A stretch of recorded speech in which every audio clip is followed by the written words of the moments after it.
Να Μασέο εδώ στον Fly 104, μοναδικός Art of Tones στο Remix.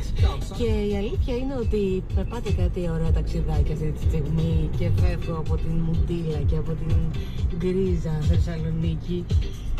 Και πού με πάτε και πού δεν με πάτε. Καλησπέρα στον Νίκο, στην Πάρο που μας ακούει. Πολλά φιλιά, θα σου στείλω φιλεράκι μου καλό. Καλησπέρα επίσης στον φίλο μου τον Γιώργο στα Χανιά και φυσικά στη Μυτιλήνη, στον Αποστόλη. Τι ωραία. Τι ωραία που με πήγατε έτσι μια βόλτα στα νησιά μας.